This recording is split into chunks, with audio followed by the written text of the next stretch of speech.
Vulture, welcome back to Irish Granny Tarot. This is our book, The Devil Never Sleeps. This is video number 3.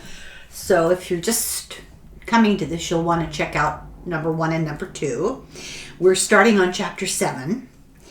And this is probably going to be the last video, so let's get to work. Sorry that took so long. I had to wait for my stupid battery to recharge. It's not one thing, it's another. Chapter 7, the near-miss fallacy. Can you hear me now? So the iPhone 4 had software issues, and Apple denied it and blamed its customers. You're doing something wrong. And they started a campaign, users did, on social media. And this was the near-miss fallacy. No one complained about the same kind of problem with the first iPhones. And Apple thought that this complaining thing would continue, but people would finally get tired of complaining and eventually it would die out. But the aggravation accumulated. People had had enough, started this campaign, and it's kind of an example of the, let me get it right here, the near-miss fallacy. It's called the normalization of deviance, the tendency to ignore near misses until you can't ignore the meltdown anymore. So Apple should have known this. They have smart people working for them. That this accumulation of complaints would catch up with them, that it was a catastrophe waiting to happen. Normalization occurs because one deviance alone may not cause immediate harm. So one person complaining, seems superficially benign. But a disaster is really a long incubation period with early warning signs that are ignored, misinterpreted, or just plain missed. The boundaries of acceptable issues widen incrementally. The assumption is, we can tolerate that. And then finally, boom. The gradual process in which the unacceptable is tolerated and becomes acceptable becomes the norm. The obvious warning systems, signs are ignored because there's no immediate harm. And this is the near-miss fallacy. Well, nothing bad happened, nothing bad's gonna happen. Not true. Disasters are all about learning as you go along and preparing as you go along for these opportunities. Institutions and people like to believe that the devil is not lurking, is how she puts it. We need to focus on our mistakes, the ones that are in the system that can alert to potential future issues. If they had addressed the software issue right away, they would have averted a catastrophe. Near misses tell us that we may be close to a disaster. They're actually opportunities to intervene. We can learn from a disaster that doesn't happen. For example, in 2015, there were 500 cases of E. coli from Chipotle lettuce. And they were doing really well. Very popular, stock was rising, lots of customers, lots and lots of franchises, and they lost about 30% of their value because of this E. coli outbreak. But they took it seriously, rather than deny it, rather than try to get around it. They closed a bunch of stores more than they really needed to. They worked with the CDC. They didn't try to hide anything. They were overly cautious. They set in process a response, made massive changes in their protocols for safety, and as a result, they stopped the disaster in its tracks, and they're now worth about $54 billion, which is twice as much as they were worth, more than twice as much as they were worth in 2015. In 2021, the Ever Given was one of the world's biggest ships, and it got stuck in the Suez Canal, and it blocked 12% of world trade, more than 200 ships. And it was potential to destroy trade. It really would have been a global disaster, but shipping was prepared. They had anticipated, what would we ever do if something like this might happen? And it's highly unlikely, but you just never know, and sure enough it happened. But they already had a contingency plan. Not all of them, but a lot of them. And they just went the old route around the Cape of Good Hope. Good preparation. And they avoided a real global disaster. So the attack on the Boston Marathon presented an anticipated dilemma. They had anticipated this. So what was the dilemma? At the end of this race, at the end of all these races, people's families reunite. And if there's no finish line, how do people reunite? Because the runners don't have phones with them. And then the fear is that if there's a sudden issue that prevents people from getting together, there'll be a panic. So, in good preparation, they planned an alternative finish line. And they assigned some cops to be at this alternative spot where this is the old finish line and it wasn't going to work because that's where one of the bombs was. So they had this alternative and they just redirected the runners. And they told the crowd. They announced. And, but they had to shut it down. And they managed to somehow, by word of mouth and use of cell phones, get the crowd to realize that the runners were all redirected to the Boston Common. It worked, and panic was averted. So a near miss buys time, and it should motivate us. It's a warning. It's not, now we can just forget about it and go on. It's a nudge to prep for something similar. Worst case scenario planning, it involves agility. It involves the ability to shift gears, and any kind of disaster planning requires everybody to be willing to change in midstream. And to be attentive, to be aware as the disaster's unfolding and people are trying to cope. Don't become so focused that you ignore what's going on around you. For example, COVID is another good example of this. Restaurants had to close. They couldn't have in-store dining. And a lot of businesses shut. They didn't know how to cope, but some were clever. They shifted from in-store dining to takeout and delivery and eating outside. And they survived. They were able to make an accommodation, shift direction.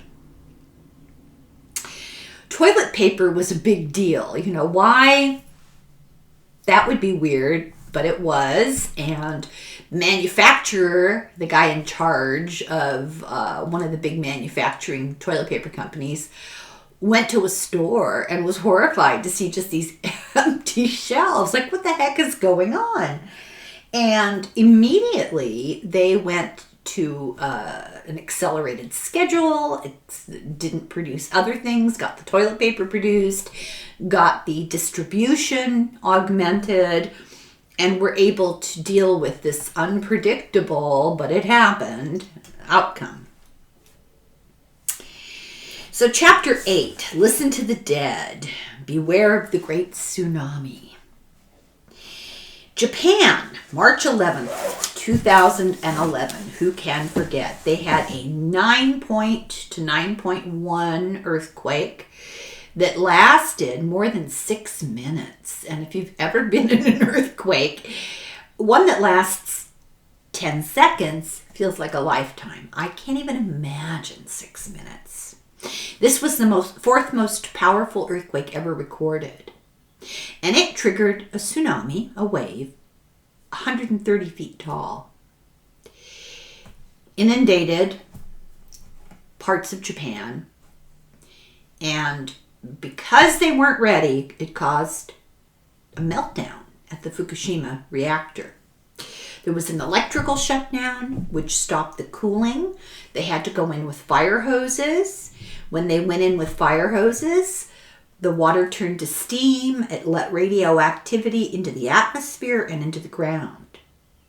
30,000 people died, and Fukushima became uninhabitable. And the lesson to be learned here is listen to your elders. And in the book, she shows a picture of a rock stone monument. A stone monument. And it's etched. It's high in the hills. It's a rock carving. It's from the 19th century, and survivors wrote a warning on it. Survivors of another big tsunami. And it says, "High dwellings are the peace and harmony of our descendants. Remember the calamity of the great tsunami. Do not build homes below this point." But they built, and the stones remain. The population does not. After World War II, the public of Japan was very wary about using nuclear power. And when it was all set up, they sold the myth to the people that it was absolutely the safest. And as time went by, industry and the government joined together to push the public to accept it. They wanted to control local opposition. They intentionally avoided talking about worst case scenarios. They ignored the tsunami history for fear of a panic. They never talked about what to do or regulatory issues. They never addressed it. Safety meetings, they never addressed it. And the dominance of the nuclear industry created a narrative of invincibility. And this is an oxymoron, a perfectly managed crisis. No such thing, but there's the best addressed crisis is all you can hope. Often society prefers to forget and move on, and that's that head in the sand attitude. Another problem is that often most of the time, the fixes we come up with try to ensure the same catastrophe won't happen again. And okay, that might help for that specific disaster, but it's not going to help for the unanticipated. One thing that's really important is to study how people die in a disaster. Thanks to early and dire warnings by the National Hurricane Center about unsurvivability of Hurricane Laura in 2020, there were no deaths from the storm. It was a horrible storm, and nobody died from it. But 28 people died. And this is just mind-boggling. They died when they used their generators and they got carbon monoxide poisoning. Another example of indirect, or as they call it, stupid deaths. Carbon monoxide poisoning is the most common cause of death in a snowstorm. In 1978, 100 died in New England. Their exhaust pipes were frozen, and they were sitting in their cars with their engines idling with heat on, and they died of carbon monoxide poisoning. Therefore, today we have travel bans when there's a storm warning before the storm hits. They ban travel. There are states where they put up blocks on the entrances of the freeways. I believe it's Wyoming. They have on-ramps to the freeways are blocked when there's going to be a really bad storm. So we need not to make assumptions about how or why people die. We need to know what's going on. Here's one that I find really interesting. Now, I knew this because I've seen some documentaries, but I still hear the myths being repeated. So I tested my husband and I asked him, and he knew some of it, but not all of it. Columbine, the shootings at Columbine. The two boys, Klebold and Harris, are often described as the trench coat mafia, misfits, rejects, social pariahs that everybody hated and was afraid of. Absolutely untrue. The reality is they were well liked, they were beloved by a lot of people, and they were fairly popular. And we learned this that from recordings they made of themselves. Now, they had a secret life.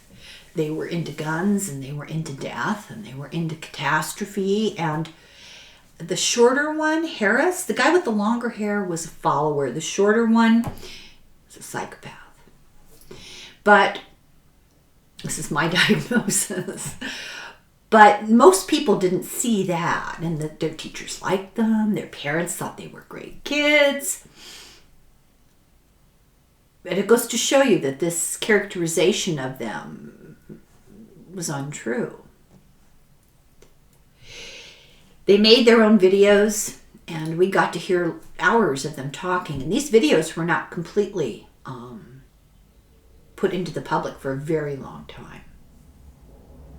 What do we learn from Columbine? Well, we learned that kids who hid in the library and got trapped died, and therefore, contrary to what they used to say, which was hide, they now say run. And also they learned that first responders responding to a shooting should not wait. They used to think that it was better to wait and negotiate, and that the shooter was keeping hostages or doing what they're doing because they wanted to make demands.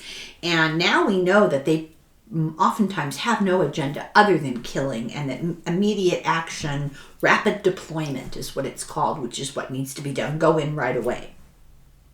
And also they learned, and this to me seems obvious, my children are not young enough to have gone through this.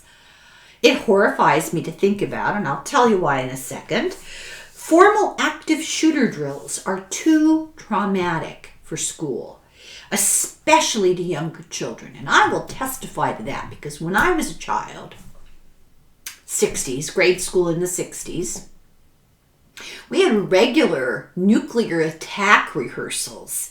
Now, I'm here to tell you, I used to lie awake at night and absolutely stew about this, because they divided us up into neighborhoods.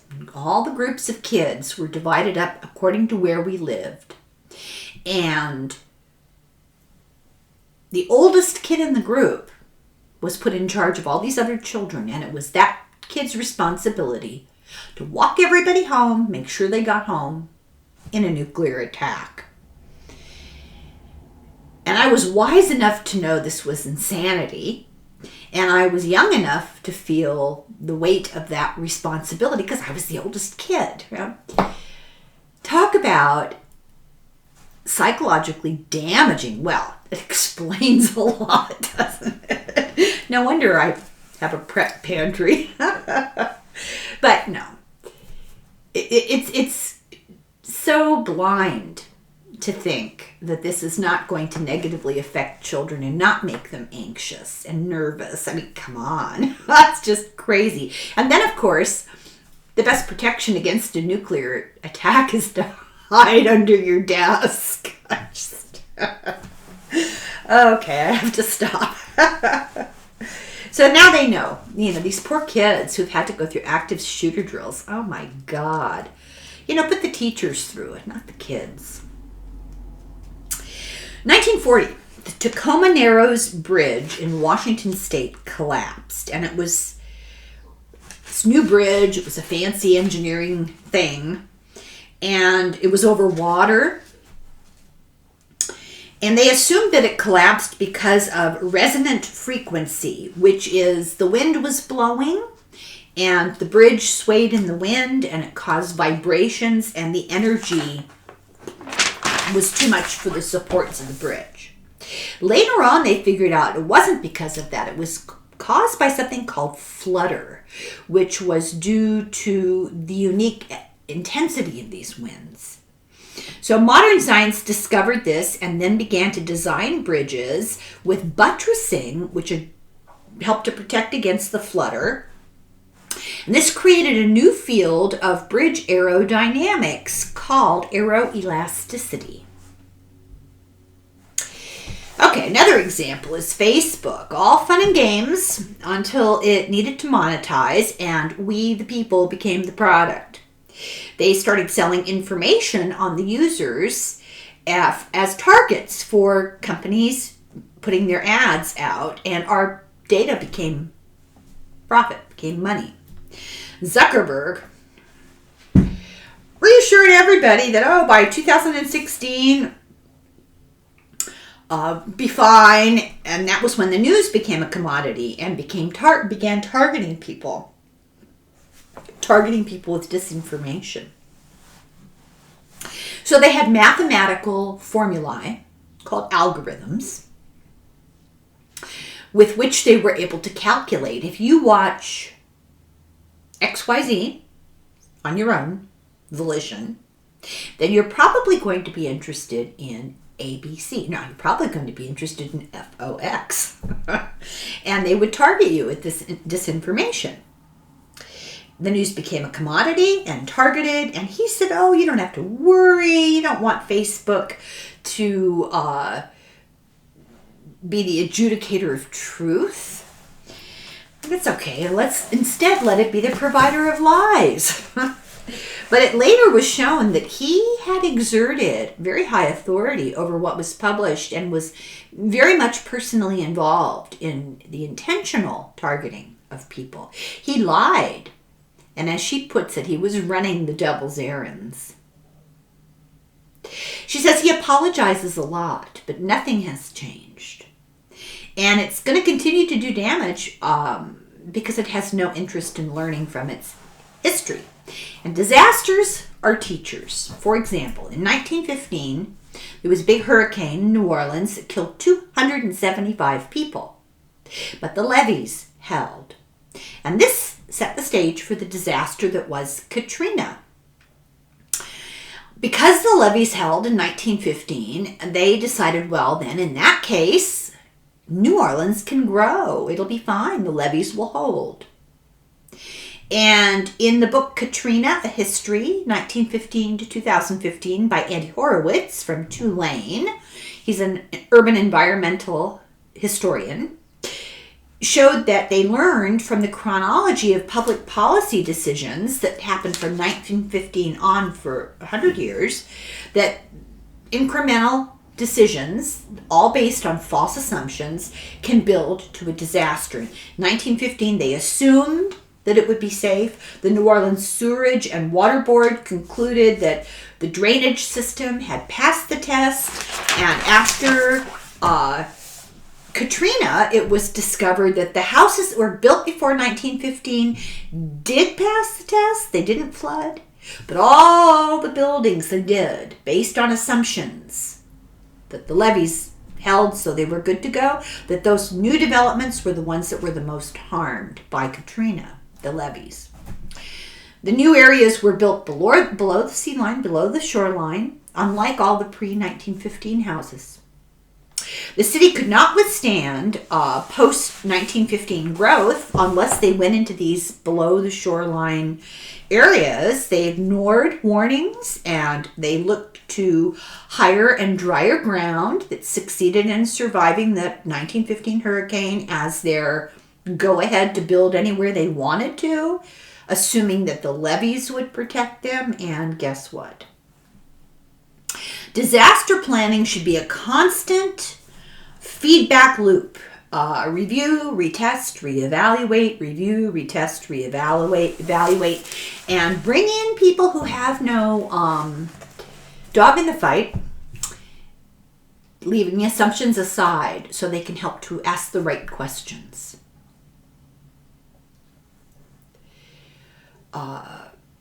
So now they do that. Emergency managers run what is called hot washes, which are post-disaster performance reviews. And they use these disasters to learn from them and try to do better. Capture the heat of the moment. Evaluate the lessons learned. These lessons can change over time. Keep returning to them. And that's the key, is not to make assumptions in 1915 and in 2015 you think they still hold.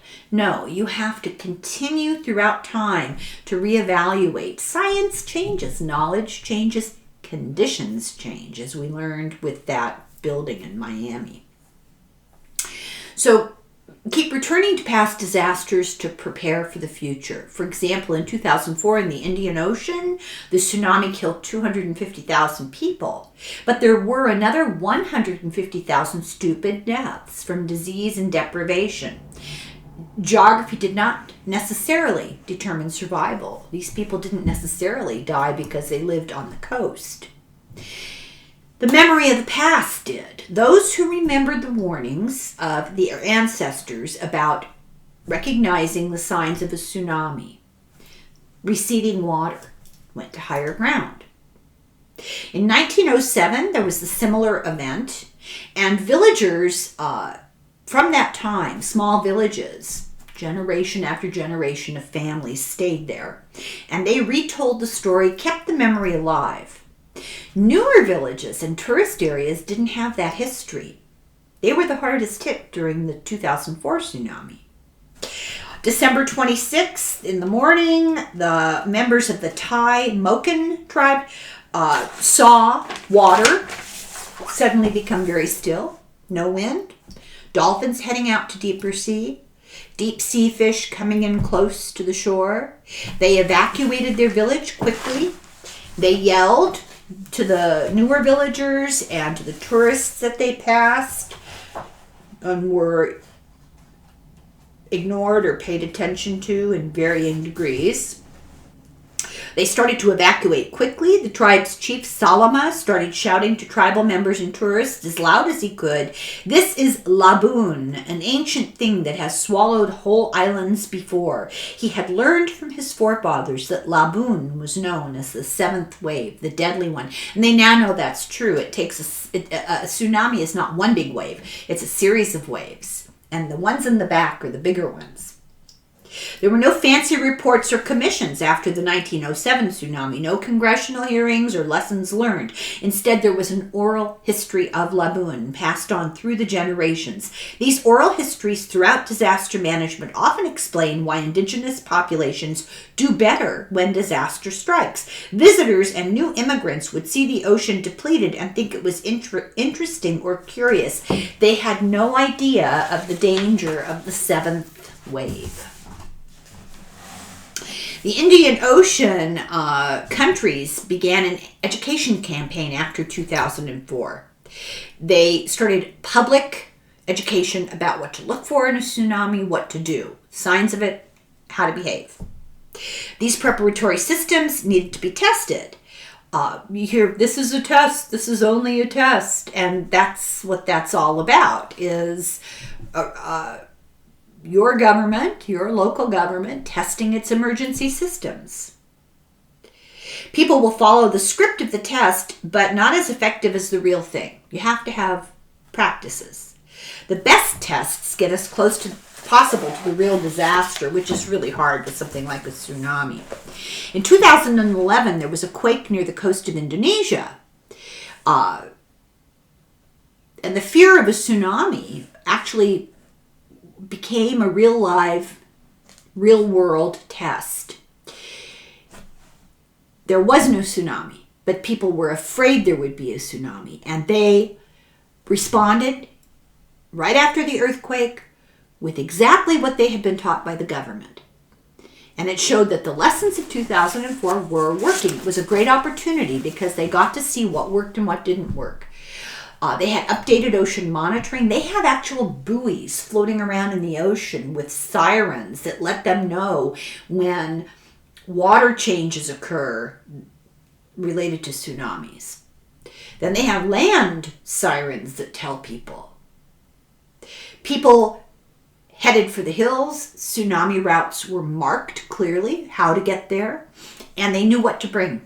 They knew immediately to go, and they knew what to bring so that they wouldn't be stuck in the hills with no food and water for days. So the conclusion is where to begin if this possibility of disaster never really ends. Well, she grew up in LA and was used to quakes and was used to the idea of a Richter scale. So you'd have an earthquake under 5 in the Richter scale. It was just no big deal, and I can attest to that. But today we know that the Richter scale is not the most reliable measure for big earthquakes. And it only works well if the instruments are close to the center of the earthquake, and you can't have that guaranteed. So today they use a thing called moment magnitude measures, and that's a combination, a formula that includes how much the earth moves and the size of the particular fault. And as this number increases, which it will if both of these things are big, then it's an indication of how bad the earthquake is. But they still tell the public the Richter value. They translate this moment magnitude measurement into Richter scale numbers for the public, because that's what we're used to. That way we can calculate how scared we should be. And the way we look at disasters has to be readjusted. We have to look for less bad. Any kind of recurring harm in a disaster is an opportunity for us to get better. We need to learn from it. So The Day After Tomorrow is a movie, and it's a disaster movie about a coming ice age. And in the movie, political leaders just ignore all the scientists, but she said, watch that movie and look at how people react and use it as sort of an object lesson that today is day one. You don't want to start counting on the day the disaster happens. You want to start counting today and calculate your response today, moving forward, and keep checking. So where is the money? This reflects priorities. We need to factor into our budgets preparations. Now, we're talking governments and businesses, but we're also talking families. And this is really difficult because not everybody has disposable income. I know that when I did our preparations, it took me several years because I couldn't just go out and buy extra stuff. I would buy a couple of cans of this, a couple of cans of that. And what that required was rotating on dates. Ask yourself, this is a good question. You have to prioritize. Ask yourself how you would allocate 100 pennies over a continuum before the hurricane, after the hurricane. How do you want to spend your money? Do you want to spend it on preparation, or do you want to spend it on recovery? And it's how is it most effectively spent? And that will be different for everybody. And then the architecture, which is the template, the plan. How have you organized your preparation?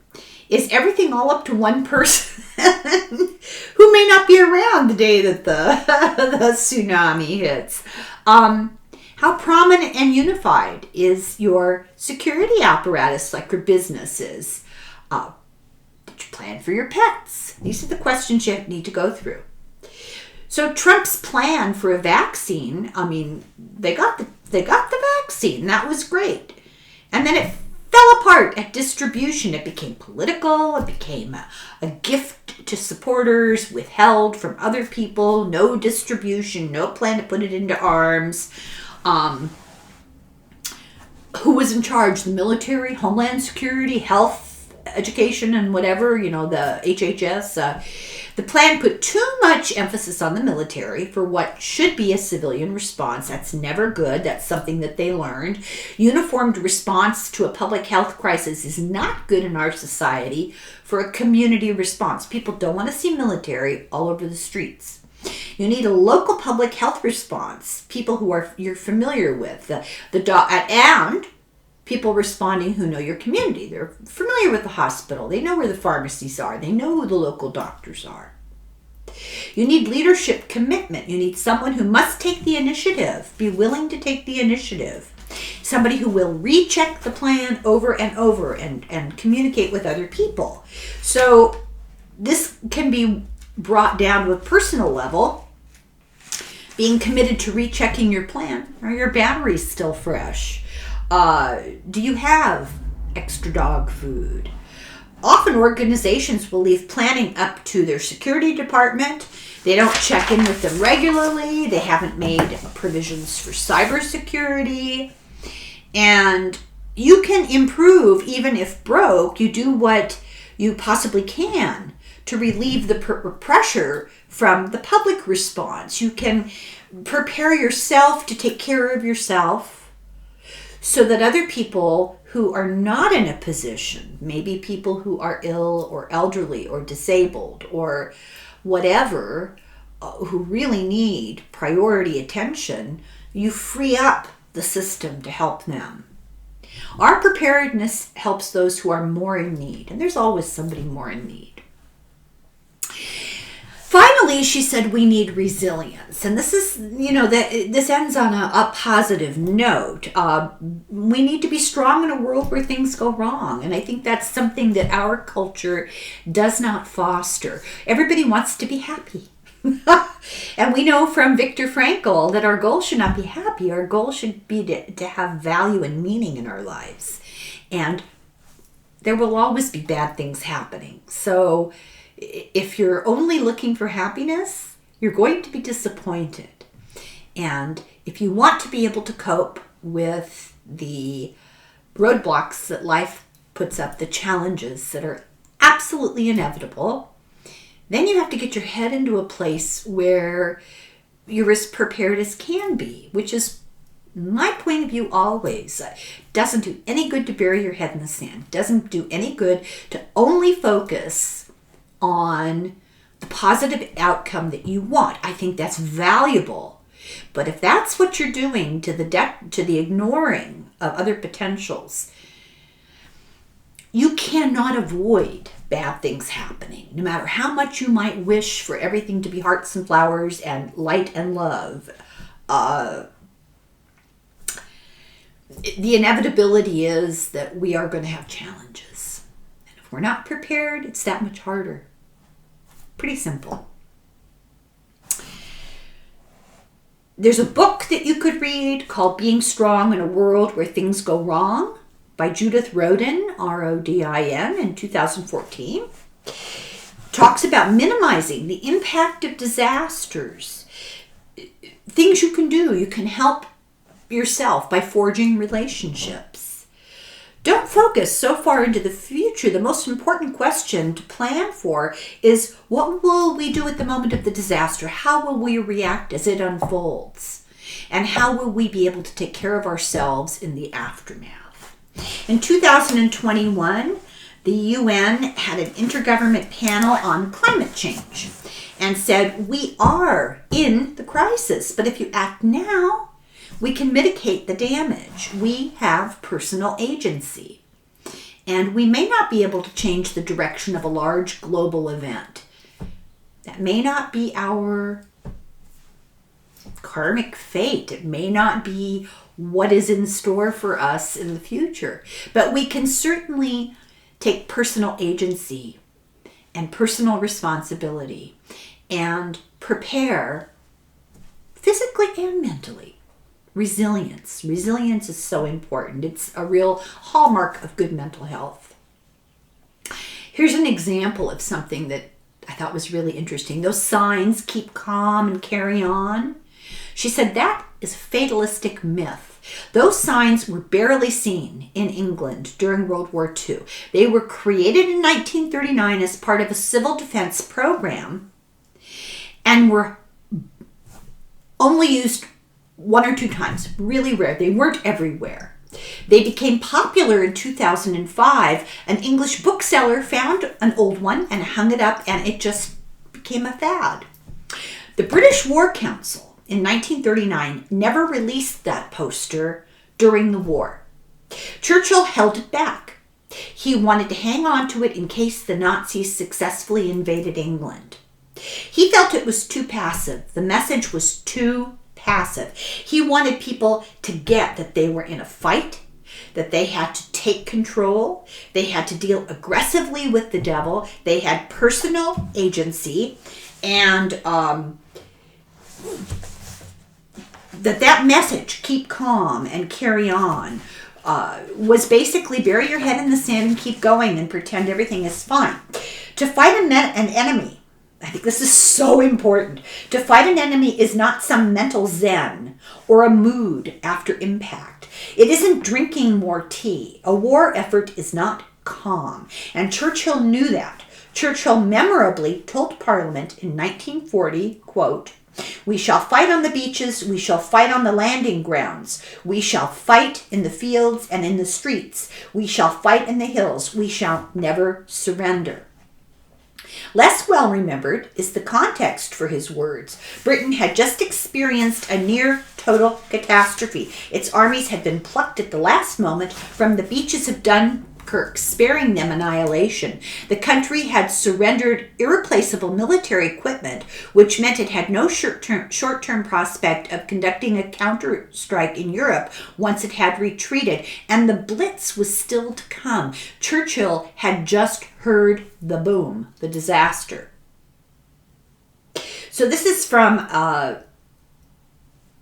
a friend of hers who's a Reverend Jonathan Walton, the Dean of the Divinity School at Wake Forest University. And he says he gave an online sermon delivered alone from his iPhone on the lawn of the North Carolina campus while the world was locked down. His message was clear. Don't wait for the new normal, as it will never come. It's a delusion that struggle, disappointment, and deprivation have ever ended. Instead, as he titled his sermon, we must learn to live in the now normal. Much of the sermon is about how we can try to ground ourselves in the moment.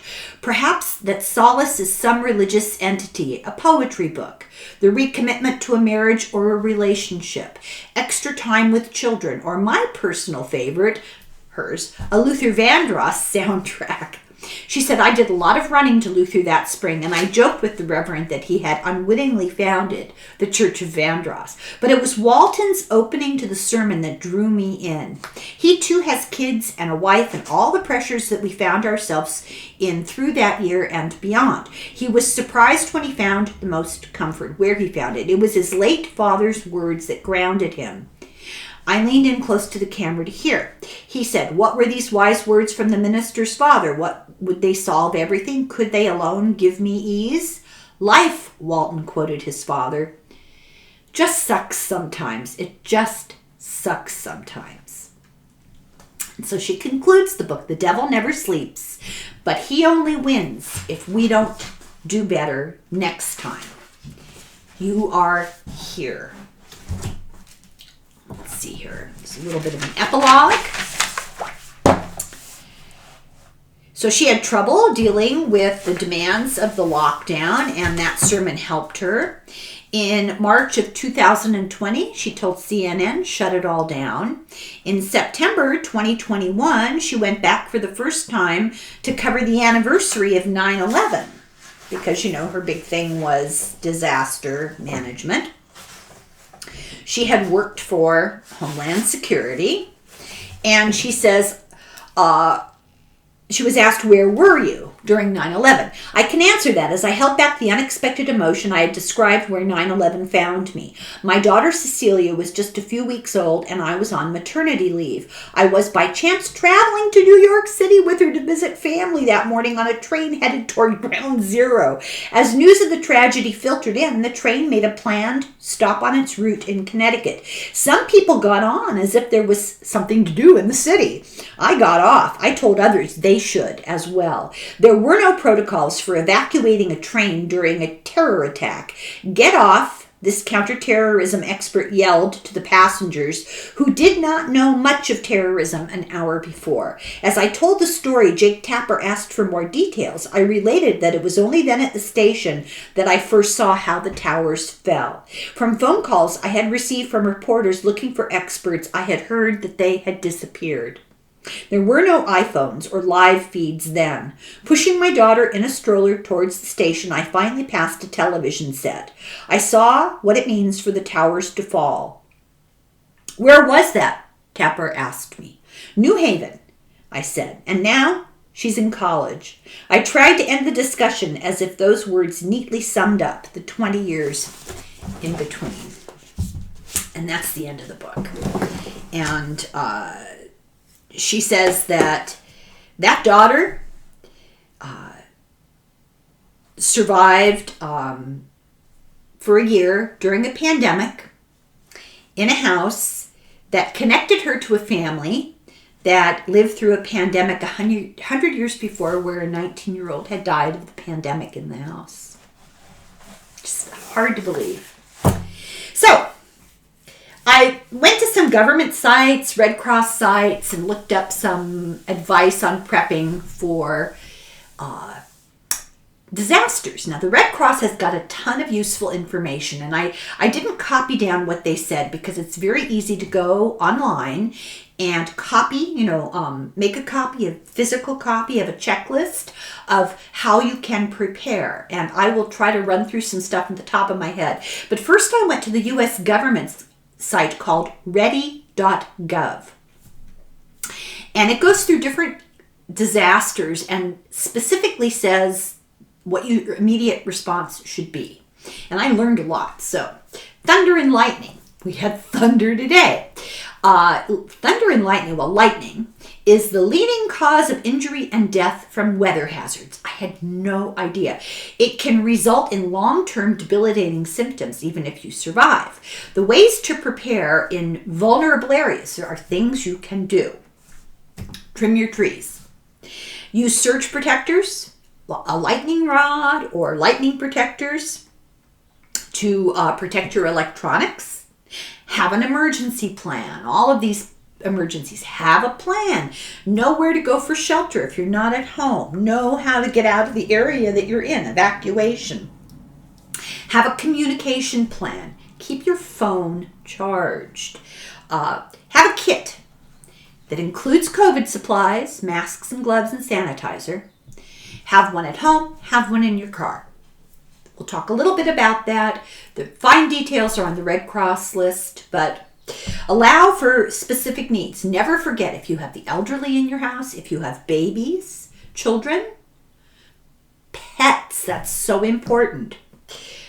Dietary needs, somebody who's allergic, medications, disability. Now, medications is a hard one because insurance companies, I found this out the hard way, insurance companies won't pay if you try to get ahead on your medications to have a supply. They won't pay. You also have to take into consideration people's disabilities, hearing aid batteries, extra pair of glasses, even if it's an old pair, to pack away, to take with you. You have to think of cultural and religious issues. And you can download the plan, and there are things you can do ahead of time. Document your property, video it. For insurance, insure things that might get hurt. When you hear thunder, go inside the house. And if you can't do that, get into a car that has a roof and don't touch metal. Avoid anything connected to an outlet. So I seriously thought about not doing this today when we were having thunder, because it has to all be plugged in. Fortunately, it stopped. But you don't want to be messing around with anything electrical during lightning. Avoid anything connected to an outlet. And, this is interesting, avoid running water. If you're outside, there's a stream or whatever, stay away from it because that attracts lightning. And also in the house, don't get into the bathtub during a lightning storm. And in the car, don't drive through water. This is really interesting. 6 inches of water can knock you off your feet. Moving water can knock you off your feet. You see a big puddle and there's barriers and it says don't cross these barriers. You see it all the time during storms. People go around the barriers because their house is just across this big puddle, and what they don't know is the surface looks still and underneath it's moving. And cars, it only takes 1 foot of water to sweep a car away, and only 6 inches to knock people off their feet. And once they're off your feet, they can't get back up and they drown. And after a lightning and thunderstorm or big windstorm, be really watchful for power lines that are down and tree limbs. Don't go for a walk in the forest. Watch out if you're in the street. Stay away from power lines. Wildfires. I was hoping for some information about this. So you can sign up on your phone for alerts from FEMA and community alerts that will give you a heads up. It's time to think about evacuating. You can sign up for air quality alerts. Have an evacuation plan and include your office, your daycare. Like most of us don't have to worry about this, but grandchildren, children that are young, if they're in school or they're in daycare, know what your plan is. Make sure your family knows what the plan is. It probably wouldn't be such a bad idea to have an alternate family they can be with. Friends of the family they can go with, whatever. It's important no matter what. Now, see, a lot of these things apply to every disaster, as she said. It's important to keep your documents up to date, keep them together, keep them accessible, have copies for everyone, maybe put them in their emergency bag. And this is to keep them in a secure password-protected digital space so that you have reference to them. Prepare your home with fire-resistant materials if that's something like the roofing. If that's something that you can do, that's a good thing to do. Have a water hose that reaches every side of the house.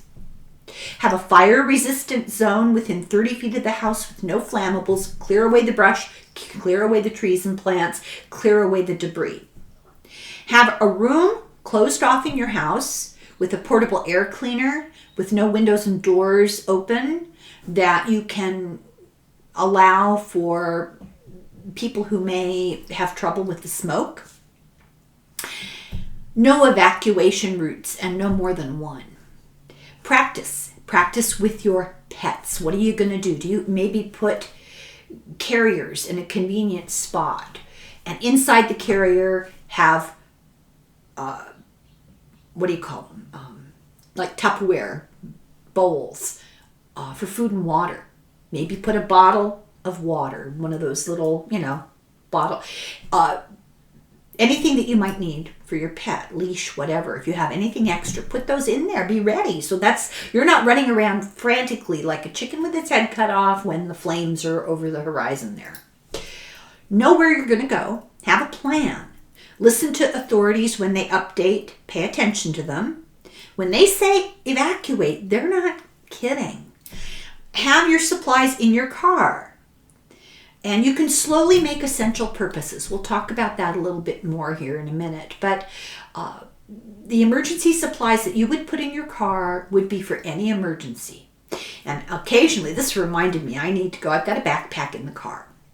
And I need to go through it because it's really old. It's a couple of years old, and shame on me. So I need to go through and replenish batteries. And there's granola bars in there that probably are fine because they're full of preservatives. But it's important to do that.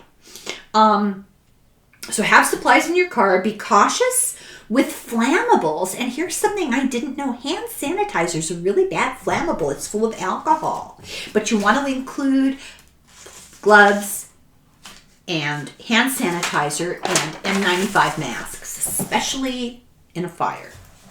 Keep your phone charged. Pay attention for the evacuation orders. And there is a list on the Red Cross. There's a Red Cross app that you can put on your phone, and it will tell you where their shelters are, so you have some place to go. Maybe plan with family friends outside of the area to shelter with them. Family or friends. Notice I didn't say family. That was not my first impulse. When it's smoky outside, stay in house. And when you come back, there's some things you really need to think about. Stay out of the ash. Stay away from charred trees. Wear protective clothing with long sleeves and gloves and non-meltable shoes. The ground will still be hot. First thing you should do is hose the debris to keep the ash down. And take photos of the damage. During any kind of a crisis, it's better to text than to phone. Doesn't overload the system the same way. Floods, once again, obey the warnings. Don't walk or drive or swim through a flood. And the little phrase they came up with is turn around, don't drown.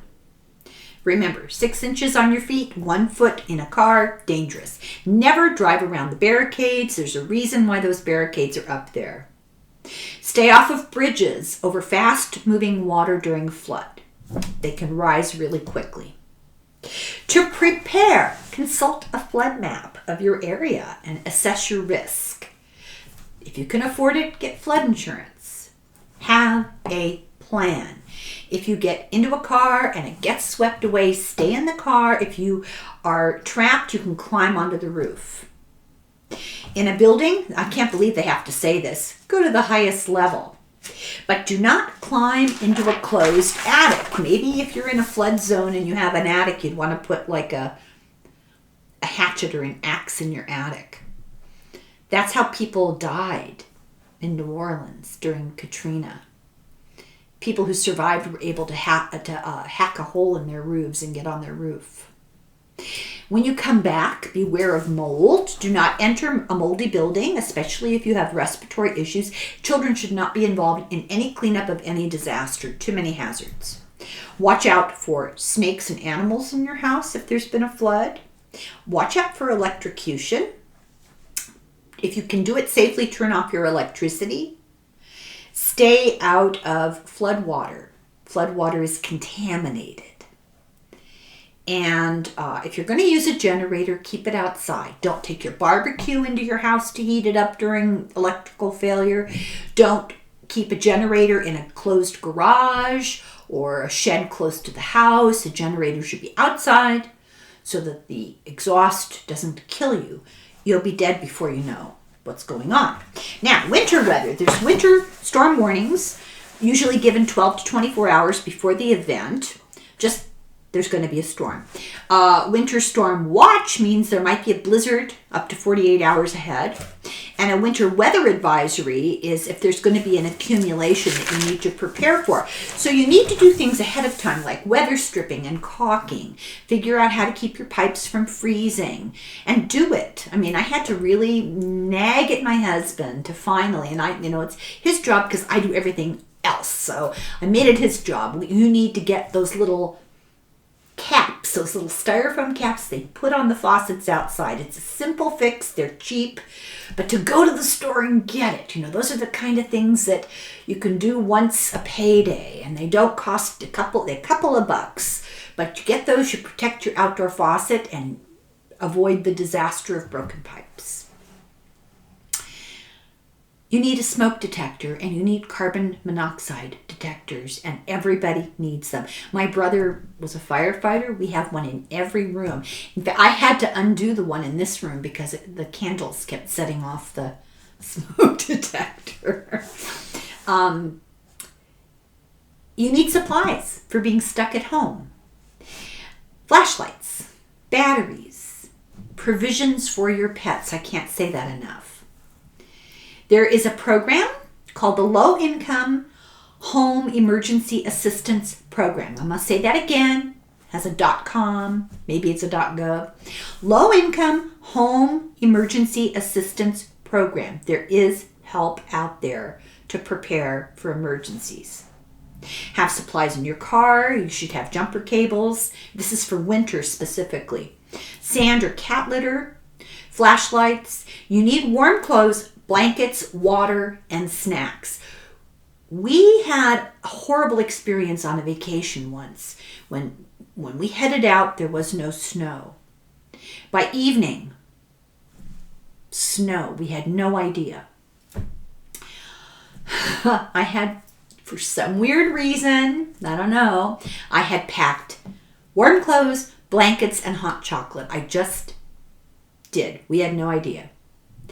We ended up stuck on a bridge over water. Nobody could move because at the other end of the bridge there was a hill. It was iced over. The snow was so bad. Our gas lines froze. I had small children in the car. If we had not had the blankets and the hot chocolate, I hate to think what might have happened. Listen to that little voice. Make sure you have gas in your car, not inside the car, in the gas tank. And COVID supplies. And beware of carbon monoxide poisoning. The best thing to do is stay off the roads when there are these warnings out. And if it snows, listen, don't be a hero. Unless you know you're in good shape, don't shovel your snow. It's a leading cause of heart attacks during bad weather because the combination of exertion and cold air is bad for your circulatory system if you're not in great shape. So maybe, pay somebody to do it, volunteer to trade chores of some sort. Know the signs of frostbite and the treatments for frostbite and hypothermia, and I'm not going to go into that. They're all on the Red Cross list. Tornadoes. Listen to the alerts. Have a safe shelter, some sort of interior small room that's low to the ground. Basements and cellars are good.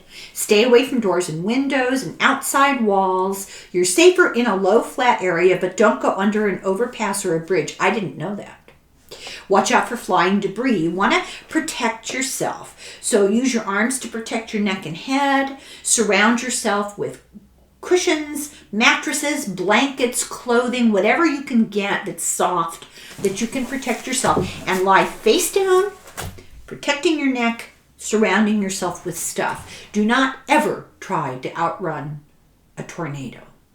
I'll tell you a funny story about tornadoes. One of my daughters went to college in Dallas. We don't have tornadoes. She, ironically enough, as a child, huge fan of The Wizard of Oz, right? She called me one day from college, hysterical. She was in her bathtub. There was a tornado warning. The sky was green, and she had no idea what to do. Oh my God, I had no idea what to do. I told her just to get low and stay low and cover herself up and not to go anywhere. I didn't know what to, oh my God, it was just awful. The tornado passed them by. But it just shows you that the moment it's happening is not the time to start preparing. Now, for an earthquake, drop, cover, hold. Drop to the ground, get under something solid, and hold on to it. Secure heavy objects ahead of time. Because we're an earthquake country, which most places, the worst earthquake in the country was in the middle of the country. It was in Missouri, I think. So heavy armoires, mirrors, heavy photographs, pictures with frames, china cabinets, televisions. Secure things to the wall and make sure that you're securing them to a stud. Water heaters can be strapped in. Appliances. Retrofit your house if you can afford to do it. Get earthquake insurance. You can still do that in some places. If it happens when you're in the car, pull over where there's nothing overhead. You don't want to be next to a high rise. Glass falls. The fronts of buildings fall. Try to get yourself away from buildings, away from trees, away from power lines, and put your brake on your car. If you're in bed, roll onto your belly, just like a tornado. Cover your head and neck. Use a pillow. If you're outside, stay away from buildings and power lines and trees. If you're inside, stay inside. Don't run outside, which is so hard to do. You just want to run, And avoid doorways, which I found that I had always been told stand in a doorway. I was in the 5th floor of a hospital once when we had a really bad earthquake, really bad. And all the people that I worked with in this hospital unit were from the Midwest and they lost their minds. There was a scrum in the doorway of the med room as everybody tried to get under that door frame. It was pretty hilarious. So don't go outside, avoid doorways, and get under a piece of heavy furniture if you can. So I'm running short on time here. So before I go, Red Cross and the government, FEMA and the Red Cross site, lots of wonderful advice. Off the top of my head, some of the things that I learned. It's not a bad idea to have a change of clothes in your go bag, in your emergency bag. Sweatpants, hooded sweatshirt, t-shirt, something simple. Not a bad idea to have socks. Not a bad idea to have something to do. People find themselves in an emergency situation twiddling their thumbs. Put a deck of cards, deck of Uno, book of crossword puzzles, Mad Libs, something to keep you occupied. I can't think of anything else. How I prepared, I got the lists, and I started out with things that I could afford. Prioritize what's most important. I would say water and batteries, food for your pets, medication. Put together a bag to take with you for the car. Then you can start stockpiling things like extra canned goods. And you want things that you like to eat. I make sure that we have things that make people feel better. Alcohol, chocolate, boxes of cookies. And if you can keep those with them, my husband found them. But if you can keep those without getting into them, it's a good idea, because you have to remember that your resilience, your emotional state is going to be challenged. Make sure that you have sauces and spices. Nobody wants to eat rice 3 times a day, or canned beans. Have some salsa. Have some canned curry, jarred curry. Have things that at least have variety. Candles are a good idea. Matches. I'm trying to think of things. I mean, the lists, the list the Red Cross put out is what I used.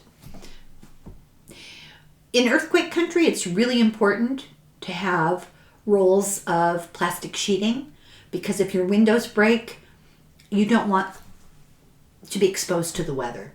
Also, one of those wind-up radios. Communication is important. Wind-up radios. Some of them will charge your cell phone. I don't think the one that we have does, because we got it a long time ago. But you turn the handle and it creates juice for the radio, and then at least you know what's going on. That's the best I can do. I hope that this was enjoyable. It was a little departure from what I usually do. And the lesson that I took away from this book was something that I already inherently felt in my heart, which was denial is detrimental. Preparation is everything. Revisiting your plan is important. Acknowledging that, sometimes life sucks. Sometimes bad things happen. And if you don't acknowledge it, you're not going to prevent it. We need to acknowledge it, and we need to get our heads in the right place. It's so important. If you want to be resilient, if you want to be prepared, then we have to grow up. We have to stop hoping that everything's going to be light and love, hearts and flowers, good vibrations. That all exists, and that's our goal. That's what we aim for. That's what we focus on, but not to the detriment of preparation. And it's kind of why I focus on all this political baloney. You can't ignore it. It's not going to go away. If you don't say DeSantis, he's not going to disappear from the face of the earth. I promise you. And better we gird our loins and prepare than go into it like lambs to the slaughter. That's all I will say. So we'll do some cards tomorrow, I think. And if you have questions, that would be fabulous. And thank you to all my new subscribers. That's a mind-boggler. And I so appreciate people who keep coming back for more. I guess I haven't scared you all away yet. And I have plans for next week that are a departure from this and a departure from politics, kind of, pretty much, and a little metaphysical. And I have a conversation lined up that applies to that. And I think I've been working on it already, and I think you're going to really, really like it. So, thank you very much, and I appreciate all of you, and have a nice rest Saturday. And in the meantime, slán go foil and sláinte.